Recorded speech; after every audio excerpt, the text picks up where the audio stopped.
Another edition of the Sawlty Chip Show. Damian Salty G, Chip Cafe, brought to you by the NAI Network. Find the show at saltychips.simplecast.fm, Spotify, Apple Podcast, Stitcher, Google Play, all that good stuff. Chip, this week has been kind of already a daunting experience for you and I. Oh man, I don't even want to talk about it. Considering the weather outside is frightful, even though it's not the holiday season. But it has led to a lot of people feeling some type of way. And the weather can lead to people being depressed. And I know a lot of people who suffer from seasonal depression due to winter or being in cabin fever type situations. Yeah. Right now, we're being ravaged on the East Coast by another nor'easter. We just had one on Friday. We had a bomb cyclone again. Which I don't even know what that means, but I literally never heard that word until January. Like I never knew that was a thing. The bomb cyclone. I never knew that was a real thing. That sounds like a food I should be eating. Like a blizzard. It sounds like a drink. Yeah, let me get that bomb cyclone, please. Oh my god, it sounds like murder. I feel like it's diarrhea waiting to happen. Oh god, this is diarrhea waiting to happen. But the reason we're bringing up seasonal depression is not to make light of it.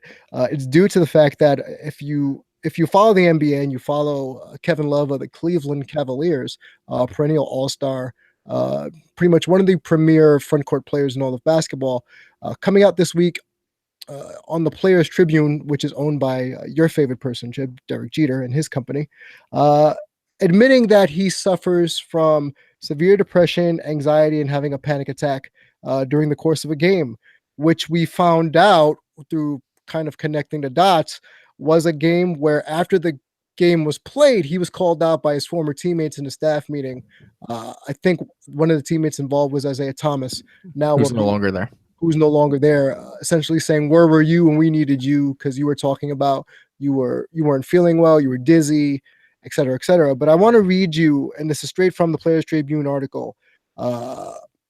Direct quotes from Kevin Love regarding the article. On November 5th, right after halftime against the Hawks, I had a panic attack. It came out of nowhere. I'd never had one before.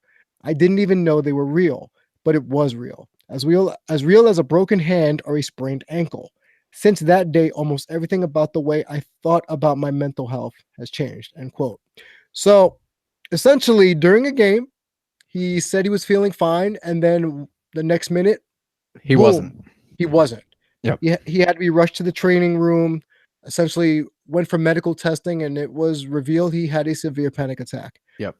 Now, we're not going to stay on this long. We're just going to use this kind of as a jumping off point for the audience of the Sawlty Chip Show. But there's a stigma, as with his teammate or former teammate, came out and challenged, in a sense, his manhood or his commitment to his team and his profession by kind of punking out, in a sense. That's what it seemed like Isaiah Thomas was kind of getting at. Yeah. Where he essentially said, you were punking out on us and you kind of left us hanging out to dry here while you were having your little whatever issues you were having. Now, I'll be the first to admit it. I suffer from depression, anxiety constantly. I am back on a medication. I was off for a while, thought I could beat it on my own, but now I've decided, because it has been affecting the people I love the most, me not being on it, I had to go back on it for not only my own peace of mind, but for my family's peace of mind as well. So that's the cross I had to bear. But I understand where he's coming from, because we fight the stigma daily, Chip. We as human beings, because growing up in our parents' years, we had to, quote unquote, suck it up and deal, right? Yeah. Especially as a male, we had to suck it up and deal because men don't cry. Men don't share their feelings. Men aren't emotional. There's no crying in blank. Yeah. Baseball, life, relationships, school, anything. Walk it off, you know? Yep. Rub some dirt on it, walk it off. Right. And that's one of those big time sports analogies, you know, walk it off. There's no crying in baseball, to quote Tom Hanks in A League of Their Own. But I feel as if maybe in the last, 3 years or so, it's been less stigmatized to actually come out and say, hey, look, I deal with mental illness. I deal with severe depression, bipolar disorder, you know, any afflictions that may be affecting people. They are becoming more and more comfortable admitting it, one, to their loved ones. That's something. But when you're in the public eye, or when you come out to strangers in a sense, uh, regarding, and I say coming out because you're making an admission.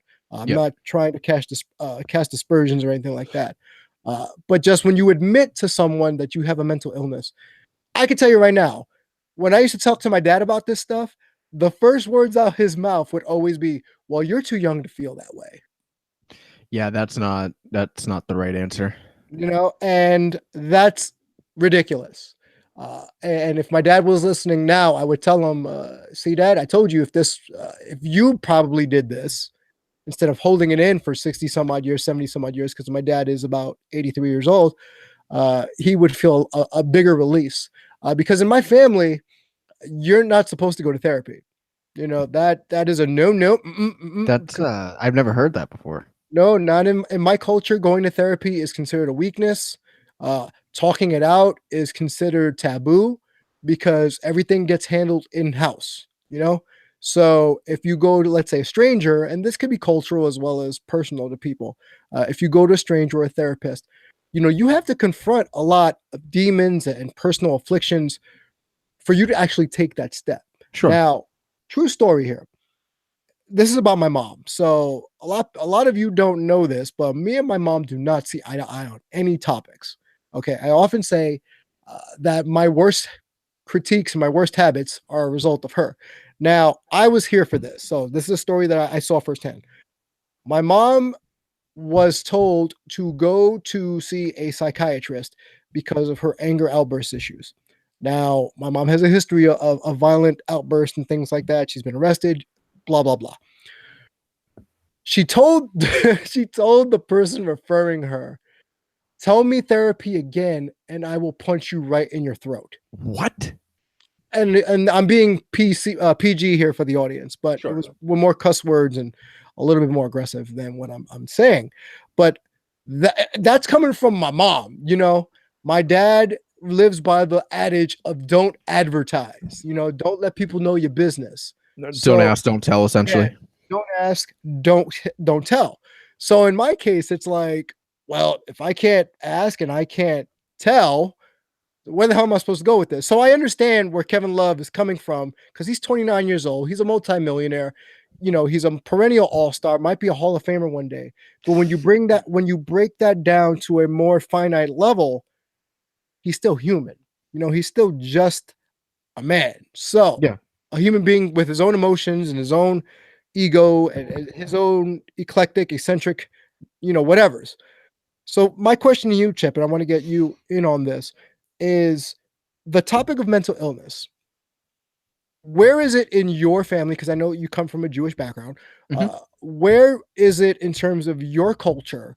Is it accepted? Is it not? And if so, what are the realms in which you can do so without feeling chastised?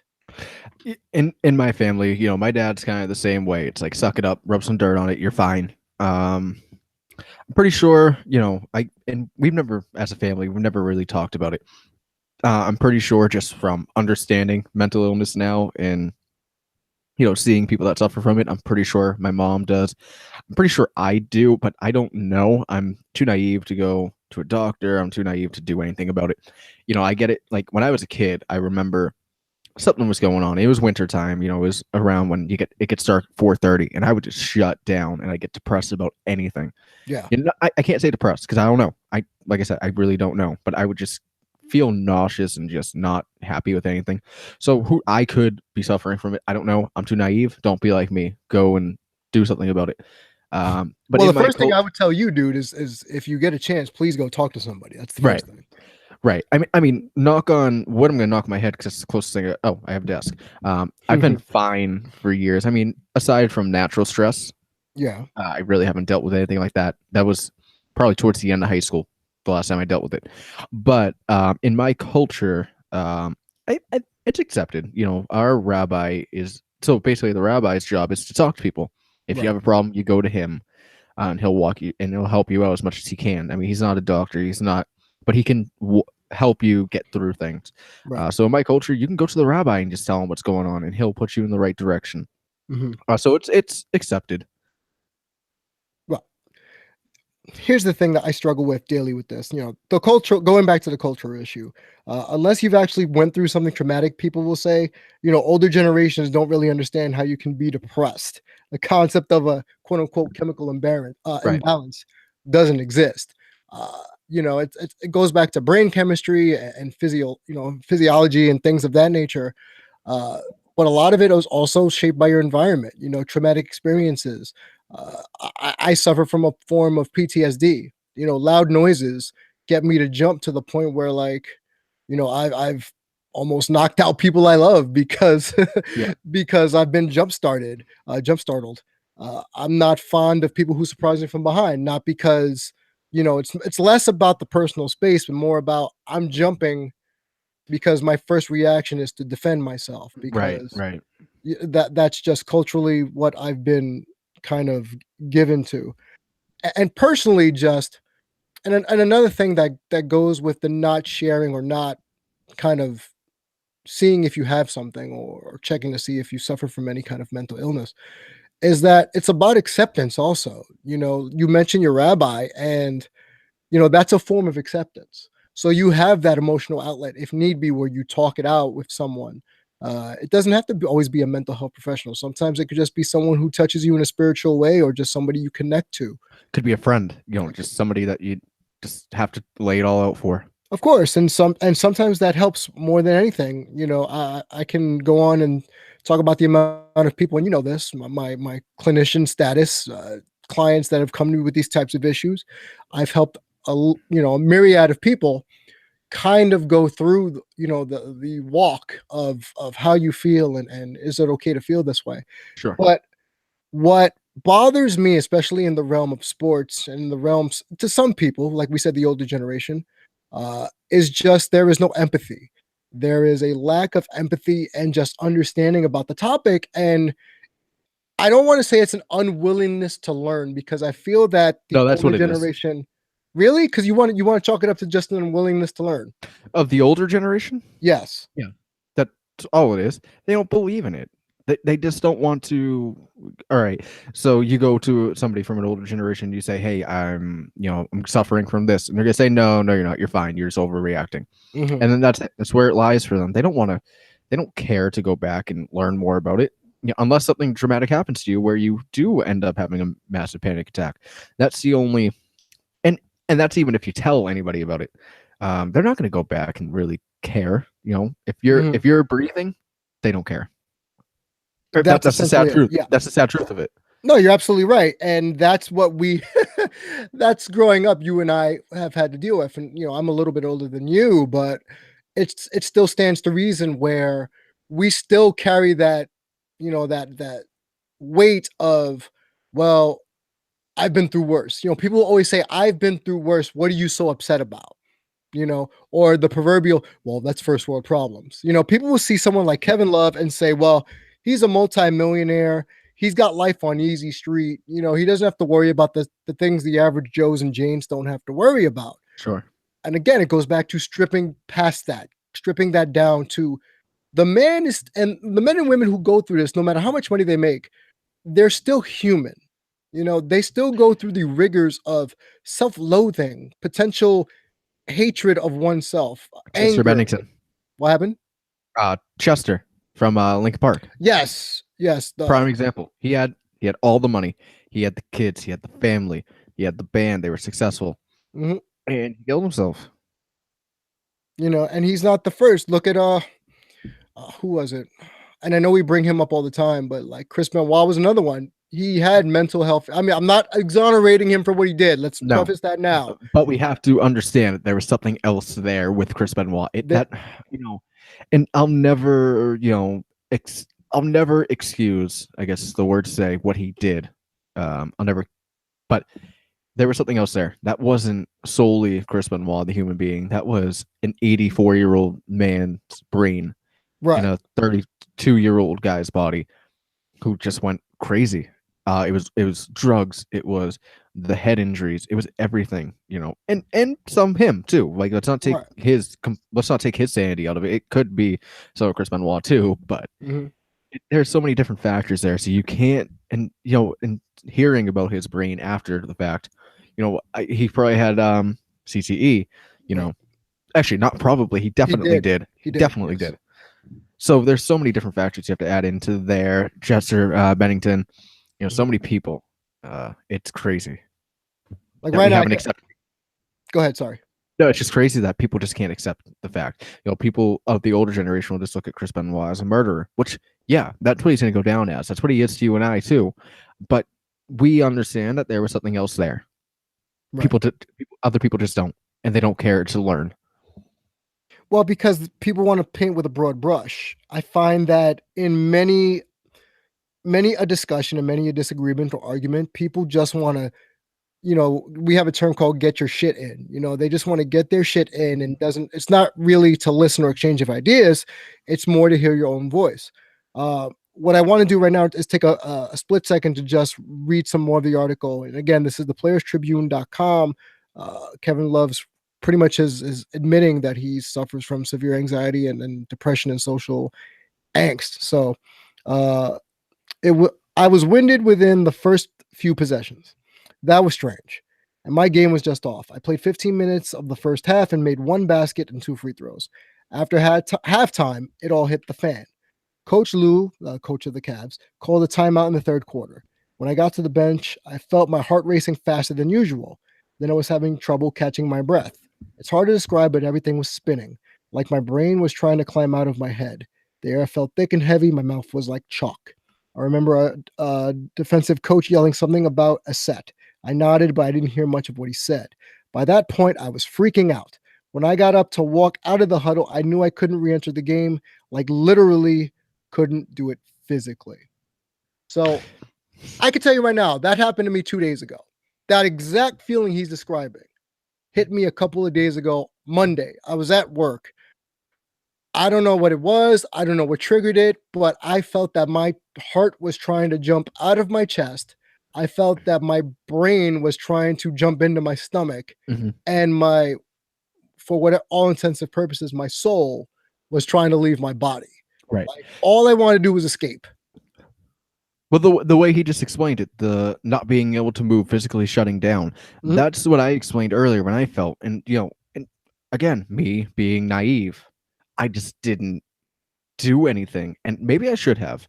Like I said, luckily I haven't dealt with anything like that in a few years now. You just dealt with it 2 days ago. Yeah. So I consider myself lucky because I don't I don't want to feel like that's a terrible feeling. Yeah, and I'm not even gonna say a few years ago. I'm gonna say with my last job, and you saw my tweets. We weren't as close as we are now at that Mhm. time. But I had a boss that was up my ass. He'd call me. I was on the clock 24/7 with that job. He'd call me at 3 a.m. Hey, this is happening. Blah blah blah. And it's like I'm asleep. So I'd come home from work and just shut down. Wrestling was my escape. Doing at the time checking the boots podcast was my escape. Right. So maybe I should go see somebody. And this is a good forum for it because people will listen. They'll probably tweet me. They'll probably message me telling me, "Hey, you need to go. You just told me I need to go see somebody." Mhm. So like I said, I think my mom suffers from it. She's never seen anybody about it. I'm almost positive my grandmother does.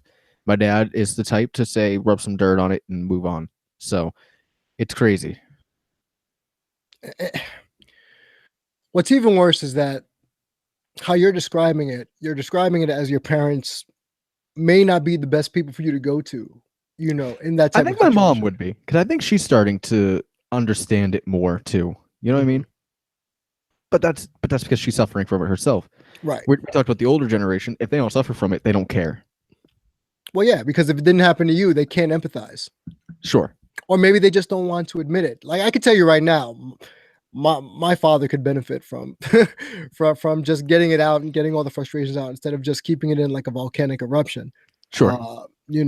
And that afflicts tons of people in the world. People talk about you're only as good as your support system, and I completely agree about that. And you know what? To bring it back to sports really quick, your teammates are supposed to be you would think are supposed to be your outlet, but Right. remember, this is a job. So at work, you're not going to always have coworkers that you're very receptive to in terms of sharing your feelings. Some people just aren't into sharing feelings. That's okay. That happens.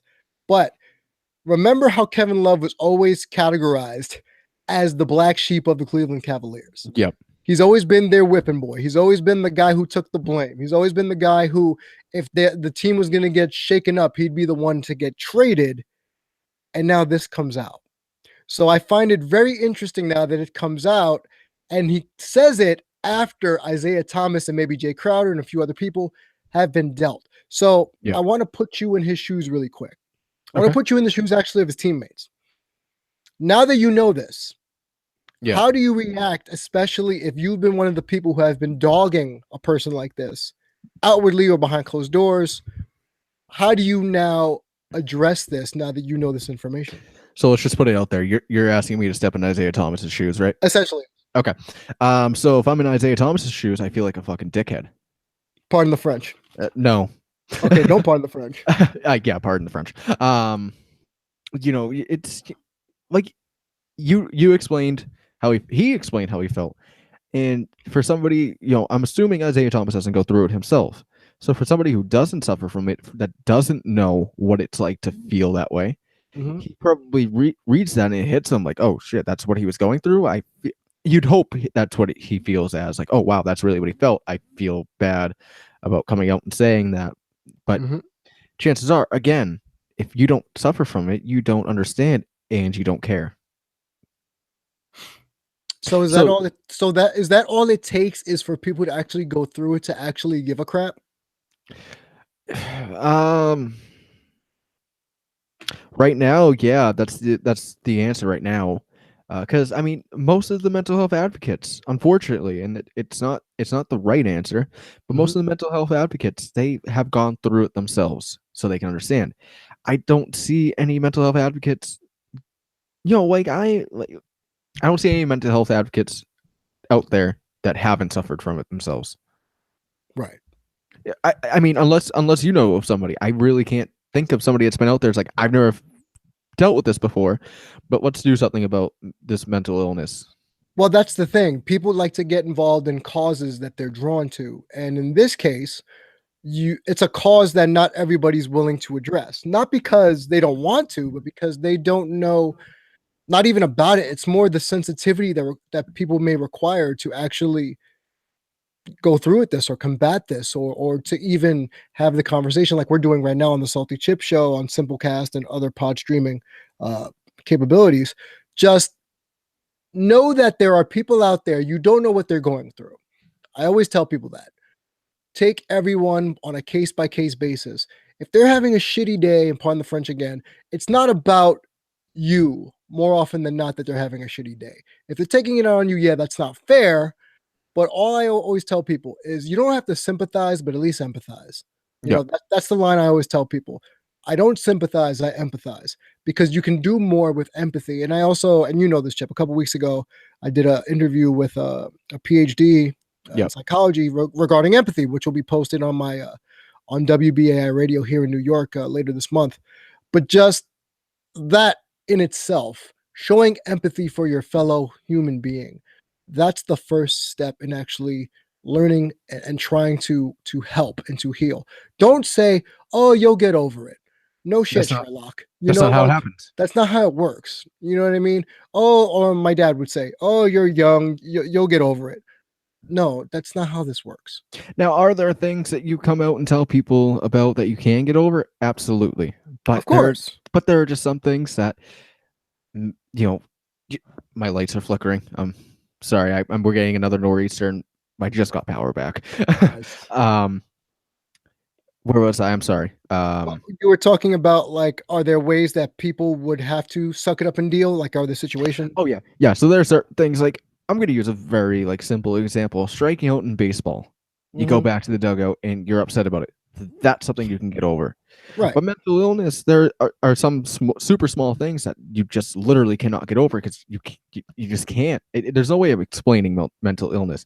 There's no way of really explaining how it happens, why it happens, who it happens to. It just happens. That's a great way to describe it. Like, there is no rhyme or reason. It just happens, man. And I'm sorry. There are plenty of people I know that are like the Isaiah Thomases of the world. And Isaiah Thomas has his own struggles. You know what I mean? He lost his sister last year, played in that playoff game, legendary playoff game in a sense where he was especially on the torn left labrum in his hip. Yeah. Uh, and then him going through the fact that he got traded from Boston after trying to woo Gordon Hayward to Boston from Utah. He gets traded to the Cavaliers, opts not to have surgery on his hip, opts to rehab. Thought he was going to get a max contract before the injury. Thought he would suck it up and deal because, for the sake of the team, right? Yep. And it's going to wind up probably costing him at least Millions. tens of millions of dollars Mhm. in a contract that he would have gotten from someone else. You know what's gonna unfortunately happen to him? It's gonna be inevitable. He's gonna be a not a minimum contract, but he's gonna be a Mid-level? mid-level contract, and he's not gonna be a consistent. He's not gonna be a constant on a team anymore. He's gonna go back to exactly what he was before he came to the Celtics. When he got traded 2 or 3 times before he came to Boston from the Kings. Mm-hmm. If I'm not. He's gonna be a journeyman again. Well, he was more of like a six-man type. Yeah, and I mean Boston. It was just Lightning in a bottle? yeah. That's definitely the way to put it. I mean, what was the other option? There was no other option at point guard at this time. So Isaiah made the most of it. There's no question about it. But to have somebody like that now in a locker room, that seems like kind of a cancer of the locker room, if you will. Well, again, you have to think about also environment, where Isaiah's from as far as his upbringing and things like that. I could tell you right now, if it wasn't for me going to college and learning about mental illness and studying psychology, I would not know the tact it takes to address these types of situations. So some people aren't fortunate enough to actually understand it because they don't experience it, or they have it in their head like I did as a kid. You don't talk about this stuff. You don't cry. You don't show emotion. You don't act sensitive because that's not what we do here. You know what I mean? So I'm empathizing with Isaiah Thomas potentially not understanding that, my teammate is going through something right now, and I'm over here being a jerk talking about he's quitting on us when in reality he had something going on inside him that I didn't know about. So Right. maybe, just maybe, and I'll let you get to your point after I make this last one. Yeah. Isaiah Thomas and people like that will take a half step back. I always reference this, to take a half step back and analyze what I could have done better now that I know what I know. And what will I do with this information going forward? Can Isaiah make right on this? Absolutely. I mean, does he have to come out with a statement? No. Do we need to know he did anything? No. But what he needs to do is reach out to Kevin Love and be like, dude, didn't know. I was ignorant to the fact. And I want to. He doesn't. I want to learn more. Right. And that's how you bury the stigma.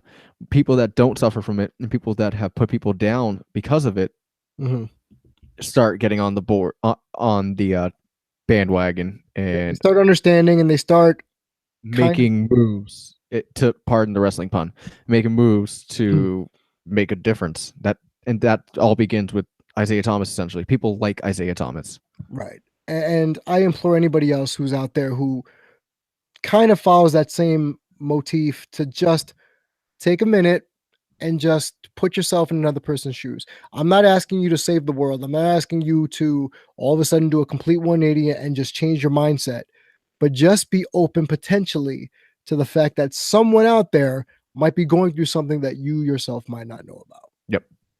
That sounds pretty, what's the word? That sounds pretty self-explanatory, right? Yep. That sounds like it just sounds like the best way to do this. if that makes sense. Well, Miguel just chimed in because Miguel Rodriguez likes to chime in on the chat. Not to mention IT, he's killing it in LA. Yeah, he is. But then again, is he really going to get a max contract? No, doubt it. He's not going to earn himself one, especially with a hip like that. It's like Mike Napoli at the Red Sox. He's going to have an incentive-based contract because of the injuries. Yeah. I mean, that's kind of the way it goes when it comes to sports injuries, where you have a major injury history. And this is a major injury history, especially when you didn't get it surgically repaired. You chose to rehab it, which I don't fault that. But you cost yourself millions of dollars. And on top of that, you're perceived as not a good teammate, because people in Boston even said, he wasn't the greatest teammate. He was about trying to get his because he wanted to quote unquote back up the Brinks truck, as he said. And that's where I brought up the cancer in the locker room. Mm-hmm. You can't, I've mentioned this team multiple times, and I'll probably bring it up 100 more times in the duration of this show. The 2013 Red Sox. That team won not because of their play on the field, because they were not the best team out there. They won because of the leadership of their veterans. And Isaiah Thomas isn't going to be that leader that leads you to a championship. He's going to be the talent, but without leaders, the talent doesn't matter. Yeah, he's an emotional leader type. You know what I mean? He's like in that. The game moments, he's emotional. Yeah, he's an emotional rah, let's do this. I could drop 40, to try to galvanize my team. Put the team on my back. Yeah, and as Miguel just said, he's the new J.R. Smith, which I think is a very apropos comparison, especially post-injury. I think that's very appropriate. Mm-hmm. Yeah. Yeah, Isaiah is a good player. Let's not get anything that we're saying here mistaken. Mm-hmm. He's a good player, but he's all right. So you're GM. Yeah. Okay. Where's Isaiah on your list? As far as what? Let's say you're looking for a point guard. Mm-hmm. Is Isaiah your first call? Hell no. Okay. Who's your first call? Now, let's be realistic. Kyrie is off the table. People of that stature off the table. Chris Paul's a free agent at the end of the year. Okay. That would be my first call too. Yeah. But as far as upgrading my team, I'm trying to look at someone who's one, healthy, two, fits in the mold of what we're trying to do. In Boston, Isaiah Thomas came off to me as a B+, trying to be an A+, because he had no choice. Okay. Yeah. Had he stayed in Boston, Gordon Hayward would have been the A+. And then Isaiah would have been back in his B+ mode. Yeah. Probably dropping about maybe 22 a game, with Gordon Hayward probably doing 23 and like 7 assists with 10 rebounds. That's me forecasting. Yeah. But now post-injury, I can see him going back to being a volume scorer, like Miguel said, just being straight up, being like Nick Young or J.R. Smith, a gunner, a sixth man. Good in short bursts. I mean, would he be a high-paid sixth man? I would give him a little bit more than the average sixth man. Right. A little bit. I mean, because of his history, he did, for all intents and purposes, put Boston on his back. Well, Rudy Gay got what? $9 million from the Spurs this year after tearing his Achilles the year prior? Right. But see, that's a recoverable thing. Hips are a different animal, man. Miguel suggesting 3 years, $36 million. What does that break down to? Math. 12 mil a year. 12 mil. Wow, math failed me. I'd go with 10 to 11. Well, now you're saying because the cap is shrinking. That's right too. Yeah. I'd give him 9. 9. Yeah. But even 3 years is a long contract for somebody. Well, that's what he was getting now. He was getting 9 now. Is that what he's getting now? Yeah.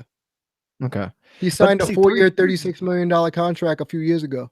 3 years is a long contract for somebody with hip injuries, and it's a risk. 3 years is a big risk. Alan Crabb makes $17 million from the Nets right now. What?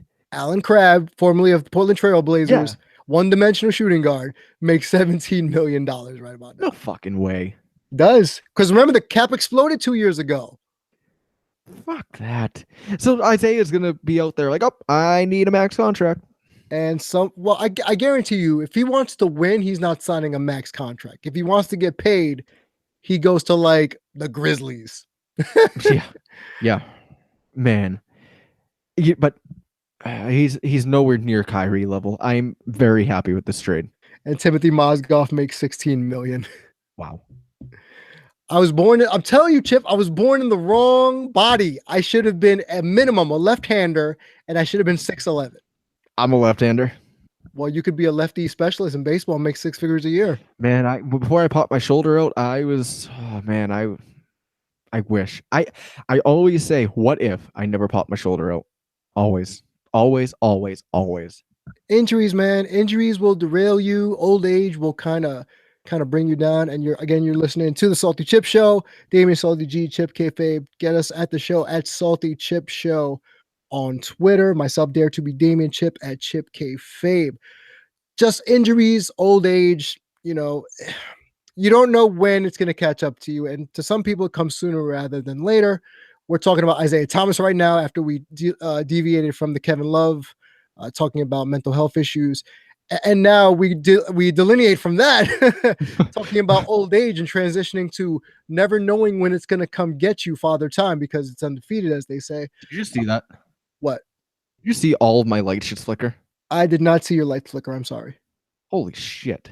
Well, I'm shocked my computer stayed on. Okay, wait, folks. it's a laptop. Well, we may lose Chip at some point during this broadcast of Sawlty Chips, but until we do, there's another thing we want to talk about really quick, and it's when Father Tom comes a knocking, and you don't have anything else going for you except everything you've put every ounce of energy into. And what I mean by that is Ichiro Suzuki, or Ichiro, finally is back off the free agent scrap heap to be signed by his former team, the Seattle Mariners, on a 1-year deal. Now, I don't know if this is going to be ceremonial. I don't know if this is going to be he's going to get a spring training invite. Not many details were released, but he's going home, back to Seattle. And that's where he made his bones. But the last couple of years have not been kind to Ichiro, who was a perennial all-star, rookie of the year, just one of the premier outfielders in baseball when he came over from Japan at the age of 28, 29. Yep. And by the way, Miguel says your lights flickering are the ghost of Adam Cole. Did you see my lights flicker? He did. I didn't. Okay. I was just gonna say I'm not crazy thinking my lights flickered. But real quick, before we get serious about this topic, Ichiro going back to Seattle. This dude's gonna play until he's fucking dead, and it's amazing. But he's gonna play until he's dead. Is he though? Remember, that's the whole crux of our argument here. That okay, maybe you and I can go back and forth about this. So he not wasted. He lasted all this time on the free agent scrap heap because he's 43 years old, man. Like the last really good season he had was what? When he was with the Yankees as a part-timer, hit 291. Tell me you saw that. What? I'm not looking at the camera. I'm looking at my microphone. What are you looking at your microphone for? Because I want to make sure, as a professional broadcaster, my sound is good. Touche. All right. So he's 43, but we can't say the last 2 or 3 years were a total waste for him. And I don't have his stats in front of me. Unfortunately, I should. But I think his Yankee stats weren't terrible. I think he was batting around 265. If I'm not mistaken, if you have his stats up. Well, I'll try to boot them up now as we talk. But again, this is a guy who was a perennial all-star, career batting averages of what? 312, 3,080 hits, 117 home runs, 780 RBIs. I think it's accepted that somebody of his caliber is going to wear off after. I mean, that happens. You get old and your skills diminish. Of course, because you for baseball, it's hand-eye coordination. And as you get older, your eyes go. Your speed goes. Yep. Unless you're Barry Bonds and you have the cream in the clear, allegedly. But there's still value to Ichiro because, like you just mentioned, all of his accolades, he can help a young guy. I mean, sure, the English, the language barrier is going to be huge for him, but he can still help a young kid. He can help push that kid. He can help be a leader in the locker room. Again, I told you I'm going to mention it 100 more times during the duration of the show. The 2013 Red Sox, they would not have won without the Johnny Gomes of the world, without the Mike Napolis of the world, without the Shane Victorinos of the world. Those were locker room leaders. That's what Ichiro is going to transition to be, as well as having, while diminished, some talent. Don't laugh at me talking about the 2013 Red Sox. I'm going to live with that forever. Stop it. Ridiculous. Shut your mouth. You're such a homer, man. Come on. Again, no, but let's look at this objectively. I'm not a Red Sox fan here. You're not a Red Sox fan here. Right. Do the Red Sox win the 2013 World Series without those locker room leaders? Look at their roster. They should not have won. Okay. But that's not the point. The point is Am I wrong? I'm not saying you're wrong. I'm saying you're putting a little bit too much stock in veteran clubhouse presence. Honestly, that's a little too much stock. Yes. Because it's a 25-man roster. What, one dude's going to shape a 25-man roster? No. I'm naming the whole team here, pretty much. Let me pull up this roster because there was little to no talent on this team. Let's be real. Continue with I'm pulling up the roster. your Red Sox I mean, nonsense. think about this. I'm still pulling up the roster, but think about this. Your platoon in left field was Johnny Gomes and Daniel Nava. My what? Platoon. My platoon, not platoon. My platoon. Did I say platoon? You said platoon. I said platoon. You're acting Canadian again. It was Johnny Gomes and Daniel Nava. Johnny Gomes is just a veteran who has an alligator swing. And Daniel Nava was what? You're Latino all of a sudden? You gotta Chip, what is happening to you now? It's 11:30 at night. That's what's happening to me. Your inflection is great. When did I turn Latino? What did I say? Just you're like Daniel Nava. Like you had Nava. like a weird.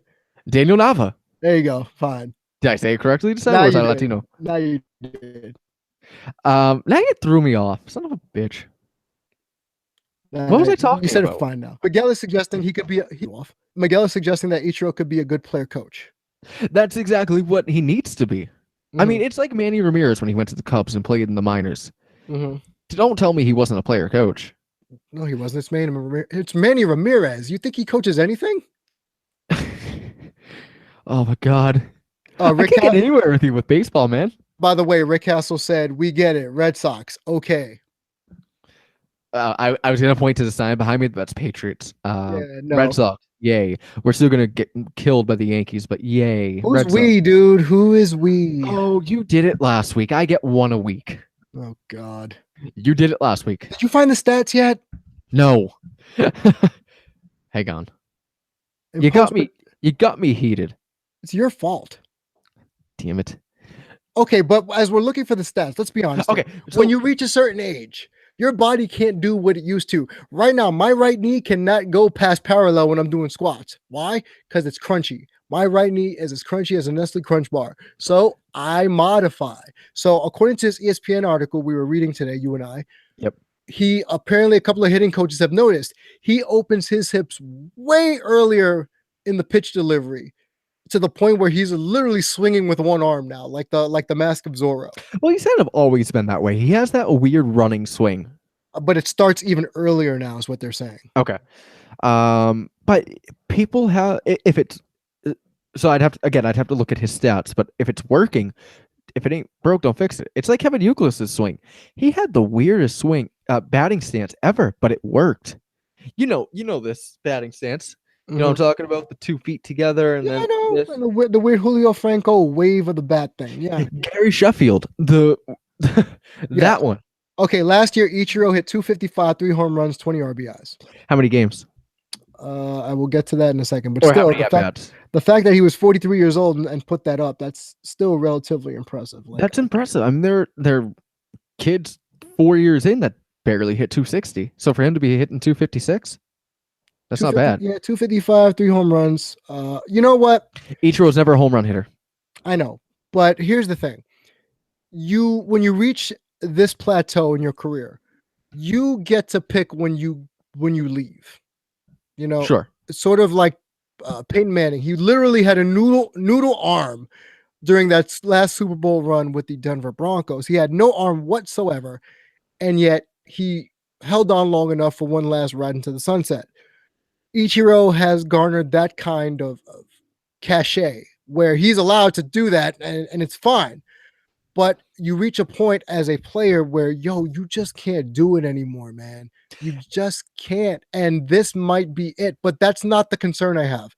The concern I have is the fact that once it's over, what do you do? Like, if your whole life has been predicated on one thing, being the best since he was, the third grade, according to the article? Mm-hmm. His father put him on that strict regimen in the third grade. Since you were in the third grade till you're 45 years old, all you've done is practice your swing, train for baseball. That's all you ever known. Yep. And this applies to all sports, baseball, wrestling, football, whatever. Like Taker, for instance. Right. I'm going to use a baseball example as well. Albert Pujols. I'm sorry. Well, Albert Pujols, I was going to use before we segued. Mm-hmm. He's another one that's coming to the end of his time. I think this season is going to be the telling tale. If he can't do it, he's done. But anyways, Taker's the perfect example. What's he going to do when he's done? Alex Rodriguez mastered this. Alex Rodriguez, before he retired, did the postseason with Fox. And he realized that was his That he was good. He was really good. So he retired and he went Fox Sports full time. Now he's with ESPN and Fox Sports. Because let's be real, Alex Rodriguez is the best analyst out there. Okay. So he stepped away from the game. Right. He's not playing anymore, but he's still a part of it. Ichiro can't do that here. Hmm. He speak English. So Actually, you can speak English. not well enough to be an analyst, though. Like Okay. David Ortiz barely speaks enough English to be a commentator. Well, Rick Castle said in the chat that he thinks he'll go back to Japan and maybe be a coach or even own a team. Yeah, that's a realistic possibility. And somebody that, like the article says, he's been training for baseball since he was 3. Somebody that is going to step away from a game that he's been playing for 40 years, essentially, he's got to stay in somehow. And that's going to be the best way to do it, like Rick has said. Well, remember, I want to switch it to the NFL really quick. Remember when Junior Seau retired and then he committed suicide because people were saying he missed the camaraderie of being on the field and being with his teammates. Uh, Obviously, he had brain injuries to go with that to kind of tie it back to what we've been talking about, mental illness, at the start of the show. When you reach that certain point where all you have is your glory days and you have no plan because you've been so obsessed with this one thing, I can tell you right now, if tomorrow I had to stop doing broadcasting as a career, I would be able to at least fall back on my psychology background. He doesn't. All he has to fall back on is maybe owning a team, being a hitting instructor, like you said, in Japan. Yep. And what else? Right. And it's like JR says on his podcast, or said on his podcast, it's, wrestling's all he has. That's why he stays busy with the podcast and stuff like that. You know something so well, and when it's time to step away, you don't know what to do with yourself. Stone Cold has said it. It took him a few years to get the itch out of his system, if you will. Right. So somebody that's been in this for 40 years, like Ichiro, you think that itch isn't going to be with him for a long time? He's got to stay involved somehow. Right. And let me ask you, can circle back into what we talked about in the first segment. Mental illness. Yes. When you step away from something, what do? If you have nothing to do, you can fall into a depression. Right. And he even mentions it in the article. And if you get a chance, read it. It's on ESPN.com. It's on the cover, essentially, of ESPN.com. We'll tweet it out. Webpage. We'll tweet it out later. It chronicles the 5 days in almost free agent purgatory that Ichiro had to go through to get signed by the Mariners because no one was knocking. People were declining or not even answering. So to be quite honest, he was staring his baseball life in the face. So when no one wants you after a while, you start to get desperate. Now, he finally got to go back, like Miguel saying, he's probably just wanted to go back to Seattle because that's where he started. That's all fine and well. But every athlete or every person who's just put their blood, sweat, and tears into one or two things, and when those things get taken away, that is such a mental hurdle. That is such a mental attack where, what do I do? What do I do now? Where do I go from here? Is my life worth it? What's the next phase of my life? It's like midlife crisis. And people laugh about midlife crisis thinking about, oh, you're just going to go, you're just going to go and buy a Porsche. It's a real thing. It's a real thing, man. When you hit a point in your life where you stop and turn around and say, holy crap, I'm mortal. I'm going to reach the end of whatever life cycle in my career or even in my life. What has it all been for? That's a big question you have to answer within yourself, man. Right. Like, now that you're done, what am I worth? You've always been somebody's role model. You've always been somebody's hero. Ichiro, especially Albert Pujols, The Undertaker. You've always been somebody's hero. Now you're stepping away and you have no part in it. And now that there's no doors opening anymore. Right. You have, unless you're doing appearances or anything like that, your memory is that's all you are, a memory, right? A memory. Is that the way to say it? No, yeah, no, you just fade to the background in your history. All you are is a footnote. He's not a footnote, but I'm talking about just in general. All you are is just a note in history after a while. Yep. And then when the last fan dies out, right. No one knows. It's crazy to think about, isn't it? Well, if you want to get conceptual, we can talk about this on another episode of just philosophy of just being remembered, leaving a legacy. People talk about legacy all the time. Like, what mark are you going to leave on this world? Well, Ichiro in both America and in Japan, in terms of baseball, is leaving a legacy. What I'm Oh more yeah. concerned about is what about Ichiro Suzuki, the man? What legacy is he personally going to leave? Because if he is out of baseball, what's next? Because we've all gone through that, Chip. We've all Mhm. gone through the fact that we don't know when we hit the end of the road, the crossroads, where we're going to go next. And that is the second act. I'm more interested in terms of Ichiro's career. It's not the 3,000 hits. It's not the, he's going to be a surefire Hall of Famer. We know. He's first ballot. Yeah. Yeah, I would hope so with both his careers. I hope they include both, not just He's his. one of the people that have gotten through clean. I think he's an easy first ballot. Right. So what's next? What's next for athletes like that? And I want to open it up for people on Twitter. Tweet the show at Sawlty Chip Show, myself at Dare to Be Damien, Chip at Chip K Fabe. When you reach the end of one particular journey in a career, life, love, relationship, do you suffer from that withdrawal? What do you do to cope with those things? And it brings it back again, full circle to the first segment where we talked about mental health issues. When you reach the end of your road, how do you cope? And that's just something that I want us all to think about before the next episode of Sawlty Chips. And Chip, I think that's the perfect way for us to end the show. No. Yeah, I think that's it. I mean, this is probably the one week that we're gonna get through without talking wrestling on the NAI Wrestling Network. But Well, remember, this is brought to you by NEI, but it's not the NEI Wrestling Network. right. But just for argument's sake, here's a quick wrestling tidbit. Went to an indie show on Saturday. I really want to talk about the one on Saturday. Yep. First off, the one on Friday. Too bad, so sad. I feel bad for Rey Mysterio rupturing his bicep, Has that been with confirmed? teaming with my least favorite person on the indie scene, the Curse of Flip Gordon. So he tore his bicep teaming with Flip Gordon. Go figure. And then Saturday, I attended Battle Club Pro, which is born out of the Bronx. Rick Castle knows what that is when we saw the real Diesel raccoon in the Bronx that walked by us and tried to intimidate everybody. Wait. You don't know this story? What? Oh, you don't know the story. Okay. Battle Club Pro, shout out to Carlos and Joaquin, the owners of Battle Club. They ran out of the Bronx. So myself, Rick Castle, Tim was there, Trina was there, a couple other people were there, Matt, and we're waiting outside the show to go in. And out of this is the Bronx. So you see a lot of random stuff in the Bronx, Chip. So sun's down, it's cold. I think it was February or early March. I think it was last year this time. And there is a raccoon, not a rat, a genetically modified raccoon looking thing. It wasn't an actual raccoon? Oh, it was. It just looked genetically enhanced because he was swole. I don't mean fat. I mean, he looked like the Brock Lesnar of raccoons. A jacked raccoon. Rick Castle, I know you're online. Was that not a jacked raccoon we saw walking through the Bronx that day? It walked right past it was in January. It was on roids and it was chilling, not afraid of any one of us. That's exactly what it was. It walked by, it was like, we're walking, we're standing, we're looking at the line, and all of a sudden, here comes this raccoon coming down the block, like giving us the head nod, what's up? And then keeps it moving, and we're all looking at each other like, yo, y'all see that? Y'all see that 200-pound raccoon that just walked by? And didn't even phase it. Didn't even phase anybody.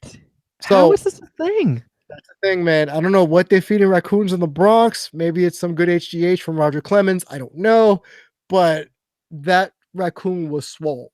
But the reason why we were there was to watch Battle Club Pro. So I saw a show of theirs this past weekend on like that deep New Jersey turnpike locale. Okay. The main event was first off, LAX. You know who LAX is, right? EYFBO. Yeah, EYFBO, LAX, as they're known in Impact Wrestling. They wrestled the Carnies, which are two of my favorite people, and Darius Carter in a 6-man tag. So it was LAX and Homicide versus the Carnies and Darius Carter, the Crusade for Change. And when I tell you, within the first 2 seconds, they're in the crowd, pile driving people onto chairs. Within the first 2 minutes of the fight, you hear a certain person who you and I both know, she shall not be named, screaming, because if you follow David Bixpan and you follow this person on Twitter, you know exactly who we're talking about. She's screaming because Santana is power driving Darius Carter in a freaking chair. You've seen the GIF. I'm sure you've seen the GIF or the GIF. The GIF. Whatever, man. Hawkeye said it was a GIF, so I'm gonna start calling it a GIF. Oh, he said it's a GIF. He said it's a GIF. Thank you. He said the creator is wrong. That it's GIF. And if Hawkeye says it, Yes. I gotta start listening. Thank you. Okay. I always said your name wrong. I thought you were Hokay, but you're okay. Hawkeye. But Hawkeye is okay. Yeah. So the brawl was crazy. And when I tell you it was nuts, I'm saying, oh my God, oh my God. You hear me on, remember how on Wrestle Circus, you see me in my whole flipping out mode kind of thing in certain situations? Yeah, every time. Yep. Yeah. This is what was happening at Battle Club. And this was I guess the precursor to the main event because they had like a bathroom break match right afterwards. Like most shows. They woke the house up because it was post break. They woke the house up because we were kind of dragging ass. The show started late. We were a little tired, and it was great. And then the main event was Jessica Havoc versus Su Yung. Now, I'm very fond of both ladies. Yes, I do. Of their work, especially Sue. The crowd was dead for their match, and I don't think it was because of them. I think it was because they were exhausted. The people were leaving early to catch the last bus from Jersey to New York at 11:30. So I think the show ran a little too long. It did a disservice to those women because, again, it started off in the crowd and made its way back to the ring. And it was a slugfest. There was a top rope spinning pile driver or like a Zangief tombstone, a la Street Fighter. Yeah. And of course, that puts out the Undead Bride. Spoilers for who hasn't seen it. It's called Battle Club Welcome to War. And the reason I'm bringing this up is because at the show, Mia Yim was the main attraction, even though she can't wrestle yet. She was the main attraction. And she announced that there will be a women's only event to crown the first ever Battle Club Pro Women's Champion on May 26th. Is that the one that you're tweeting me to come to? Yes. Okay. I am going. I am asking you as my co-host, Chip, and my friend to go to this event because you and I are advocates of women's wrestling. We always have been. So what better way than the Sawlty Chips show to record live from Battle Club Pro May 26, 2018. Can that be a thing? That will be a thing. I will gladly get in touch with the owners and we could try to set something up. Dude, I'm down. Anyone from NAI wants to come, please come through. Remember, we are women's wrestling advocates here. So the unnamed person said they don't have to be unnamed. Oh, okay. Well, everyone knows Melissa Foss by now. So Melissa was screaming like a crazy person watching Santana power drive Darius Carter into oblivion. So, yeah.